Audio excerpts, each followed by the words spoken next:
Você sabia que nem toda escoliose do adolescente é igual? Que existem curvas diferentes entre si e que o tratamento difere também por conta disso?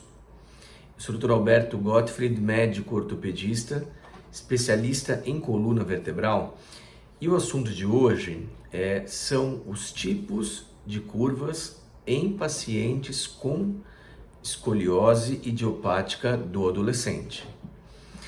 Então, nós sabemos que os pacientes com escoliose idiopática do adolescente têm muitas características em comum, né? Uma delas, e a principal delas, é que a coluna nasce totalmente normal, mas que ao longo dos anos e principalmente perto do estirão de crescimento, ocorre algum tipo de deformidade, né, olhando o paciente de frente ou de costas, e essa deformidade é chamada escoliose. Entretanto, mesmo nos pacientes com a escoliose idiopática do adolescente, a curva ou as curvas podem acontecer em locais diferentes da coluna. Então a gente divide didaticamente e até para fins de classificação a coluna em três partes, né? A parte da coluna da torácica mais próxima do pescoço, que nós chamamos isso de torácica proximal, a parte do meio das costas mesmo, né? Perto das asas, da escápula, que nós chamamos isso de torácica principal, e a coluna lombar, lá embaixo, em cima do bumbum, a parte mais perto da cintura.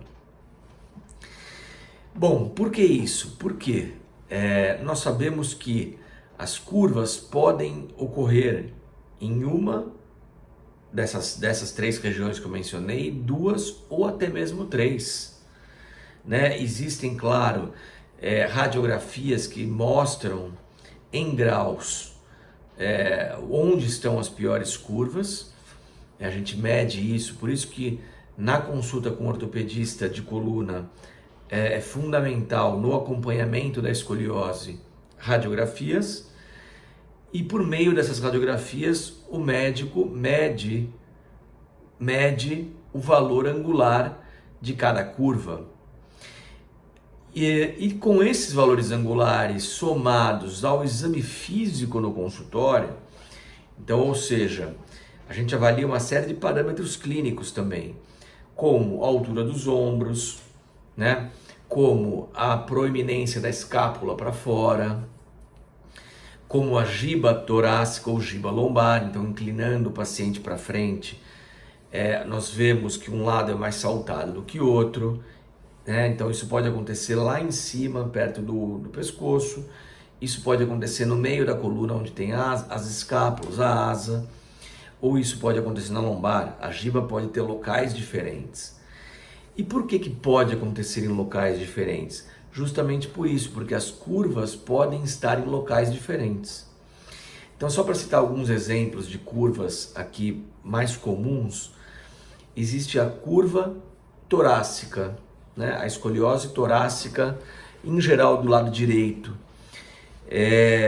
que é o tipo mais comum de escoliose. Então é característico, o ombro direito fica mais alto, o lado direito fica mais proeminente.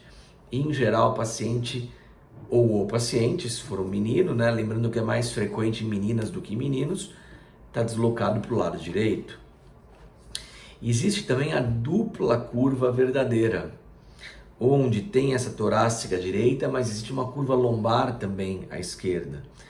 Então, além dessa giba na torácica, existe uma giba lombar do lado esquerdo. Muitas vezes uma curva compensa a outra e não há deslocamento do tronco para um lado nem para o outro. O que não quer dizer que a curva seja menos grave, mas às vezes esteticamente ela fica mais disfarçada. Um outro tipo de curva é a dupla curva torácica, onde tem a curva lá em cima perto do pescoço e uma outra perto da escápula. Então, nesse tipo de curva, é comum o ombro esquerdo estar elevado ao invés do ombro direito. Então, durante o exame físico, é muito interessante isso. Durante o exame físico, é possível imaginar, só por meio dessas observações, ou seja, qual o ombro que está elevado, qual escápula que está proeminente, se existe giba lombar, para que lado que o paciente está deslocado, para a direita ou para a esquerda. E com base nesses dados, a gente mentalmente já começa a imaginar que tipo de curva que se trata. E aí a radiografia complementa esse raciocínio e nós medimos então direitinho ali cada uma dessas 3 curvas e podemos classificar então o tipo da escoliose, né? Hoje em dia existem classificações médicas para isso, e a gente consegue classificar e subclassificar a escoliose idiopática do adolescente com esses tipos. Só para matar a curiosidade aqui de vocês, existem 42 subtipos diferentes pela classificação que nós utilizamos hoje mais frequentemente, né? Para você ver quantos tipos diferentes tem de escoliose. Só falando de escoliose idiopática do adolescente, são 42 subtipos, mas sem dúvida alguma os mais comuns foram esses que eu acabei de citar aqui. Esse foi o vídeo da semana. Então, os tipos de escoliose, tipos de curva da escoliose idiopática do adolescente, e nos vemos semana que vem. Um abraço.